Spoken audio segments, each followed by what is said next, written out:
오신 것을 환영합니다. 다시 할까?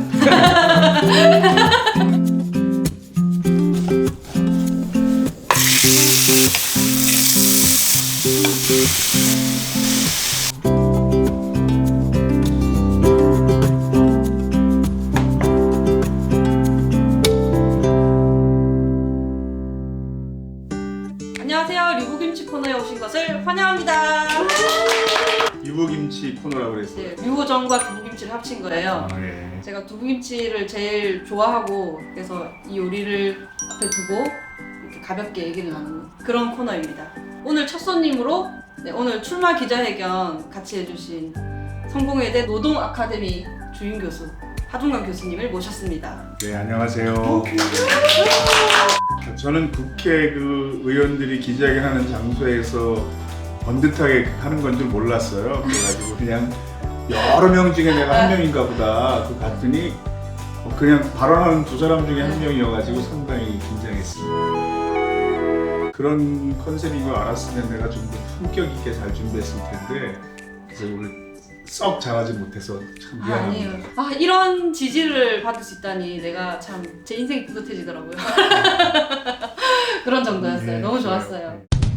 자, 우선 제가 하중관 교수님 양력을 좀 읽겠습니다. 하중관 교수님은 성공회대학교 노동아카데미 주임 교수, 안산노동대학 학장, 전 한울노동문제연구소장, 유명한 웹툰 송곳의 구고신의 모델. 일하는 사람의 권리가 있는 겁니다. 구고신은 그 웹툰 속에서 노무사이면서 또 노동상담소 소장이죠. 그리고 제가 본 교수님의 모습 중에 하나는 노동과 어떤 노동운동에 대한 편견을 깨기 위해 굉장히 많은 노력을 하고 또 강연도 전국 어디든 다니시고 전국에 특히 어려운 그런 투쟁 현장을 찾아다니시는 노동운동가로도 생각을 많이 했습니다. 전국에 굉장히 많은 투쟁 현장을 다니셨는데 기억에 남는 날이 있다면? 내가 노동상담이라는 걸 80년대 초에 시작했는데 그때는 민주노총이라는 조직도 없었고 공인노무사 제도도 없었어요. 정말 많은 일을 하는 사람들이 상담소에 모여 있었거든요. 널리 알려진 큰 투쟁 말고 알려지지 않은 작은 사업장의 싸움에도 정말 절절한 이야기들은 다 숨어 있거든요. 맞아요. 그래서 이제 불어공단의 한 전자회사에서 10여 명의 젊은 노동자들이 해고된 적이 있었는데 그때 집단 월차휴가 내기를 해서 해고됐어요. 그게 뭐냐 하면 법적으로 보장된 월차휴가를 조합원이 동시에 제출해서 실제 법 효과를 발휘하는 거죠.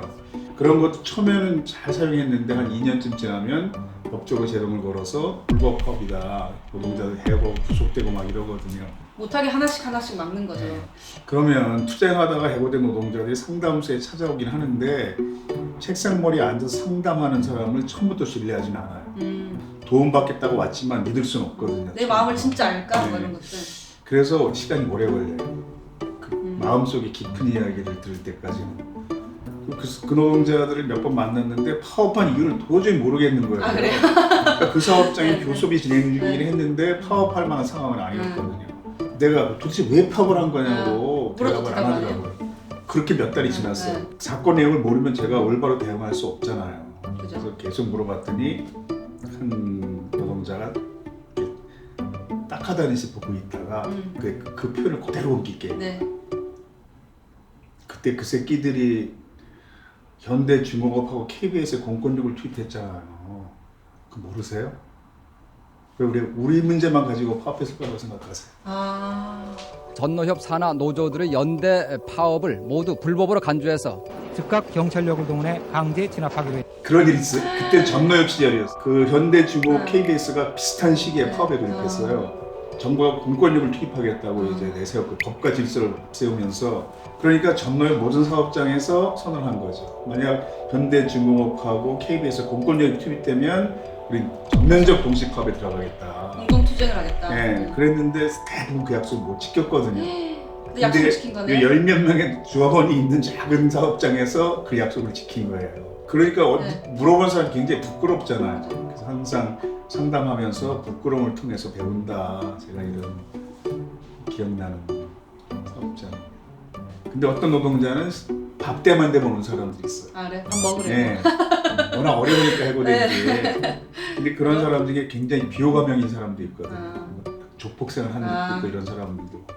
그래도 직원들이 회의할 때 왜 그런 사람에게까지 식사 제공하냐 이런 문제가 된 적도 있지만 우리가 사람을 구분해서 판단할 수는 없잖아요. 그죠. 그래서 사실 그런 비호감적인 사람이 있는 날은 짜장면을 많이 먹었어요. 싸니까. 근데 1년 동안 그렇게 은근한데. 밥 때만 되면 와서 짜장면을 얻어먹은 노동자가 있었는데 네. 그러니까 그 사람이 조폭 경험이기 때문에 음. 상담 첫날 저하고 몇 마디 나누더니 이렇게 자세를 딱 바로 잡더니 이렇게 네, 오늘부터 형님으로 모시겠습니다. 뭐 딱 설명할 때 알겠습니다 형님.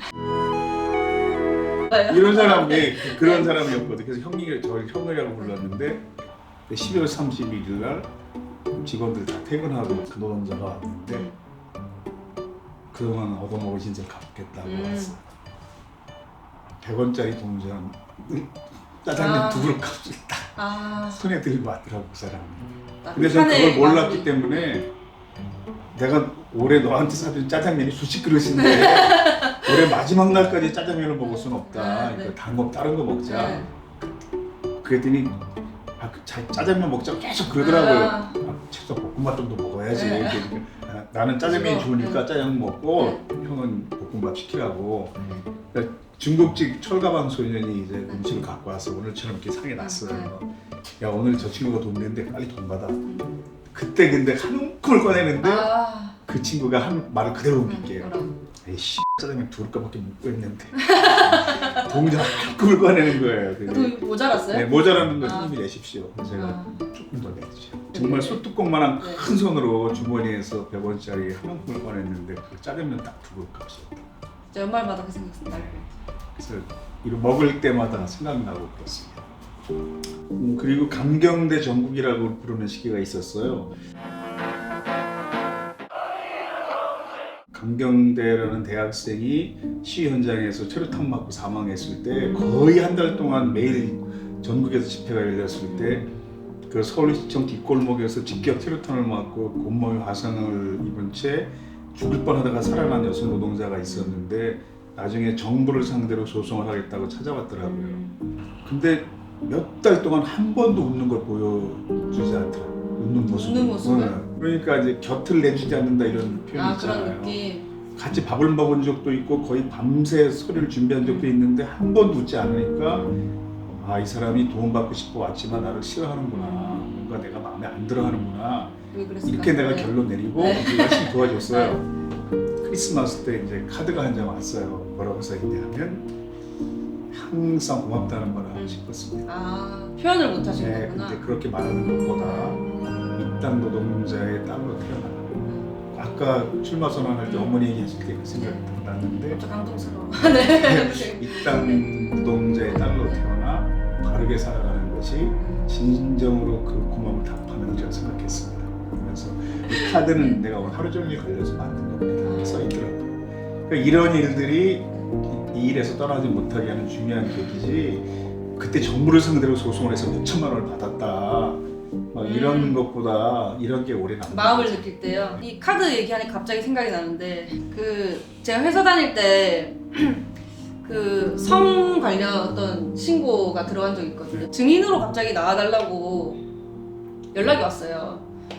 그래가지고 너무 미안한 거예요. 제가 그 일이 저한테도 그런 성희롱 같은 게 있었는데 제가 넘어갔더니 이제 후배한테 그 일이 또 일어난 것 같아가지고 근데 신고는 제가 안 했는데 그 후배가 하니까 너무 미안하잖아요.